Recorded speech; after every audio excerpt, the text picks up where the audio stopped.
Selamat sejahtera dan selamat pagi. Saya Daniel Seloy Anak Akad dari Ahli Kasbah SMJK Walian Mentakab Temerloh Pahang akan menyampaikan syarahan bertajuk Peranan APM menangani pandemik COVID-19. Salam kasih sayang, salam kemerdekaan, salam sehati dan sejiwa.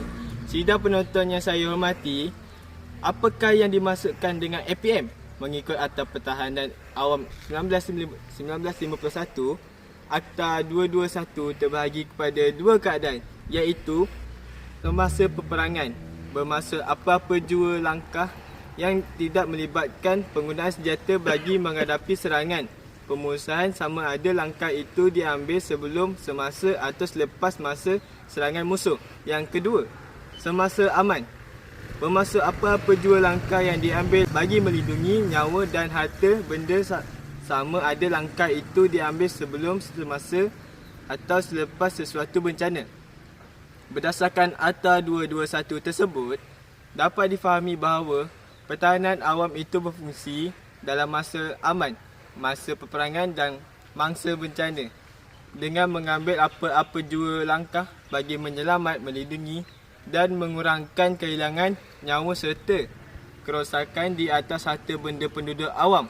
Sidang penonton yang saya dihormati, ketika negara kita sedang menghadapi pandemik COVID-19, sudah tentu Angkatan Pertahanan Awam atau APM sentiasa bersiap siaga menggunakan kepakaran mereka bagi membantu mengekang penularan wabak COVID-19 dalam komuniti. Peranan utama anggota dalam APM sentiasa bersedia menjalankan amanah dan berganding bahu bagai aur dengan tebing bersama-sama pihak Kementerian Kesihatan Malaysia atau KKM dalam memastikan wabak COVID-19 tidak menular dalam kalangan masyarakat sebagai nama moto APM, iaitu sedia, pantas, berintegriti.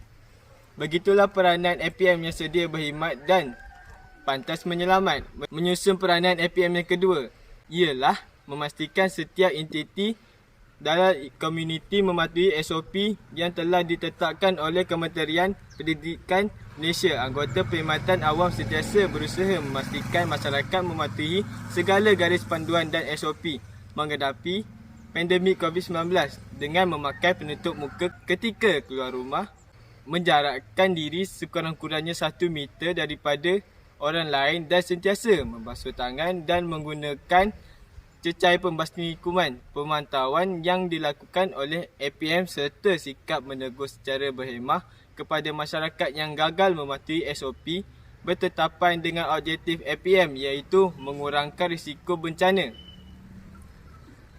Akhir sekali, peranan dan jasa APM dalam menangani pandemik COVID-19 ketika ini wajar diberi pujian dan pengiktirafan. Saya menyeru pihak kerajaan agar memartabat peranan dan fungsi Angkatan Pertahanan Awam Malaysia APM serta memastikan kebajikan warga APM sentiasa terbela. Sekian, terima kasih. Mohon permisi.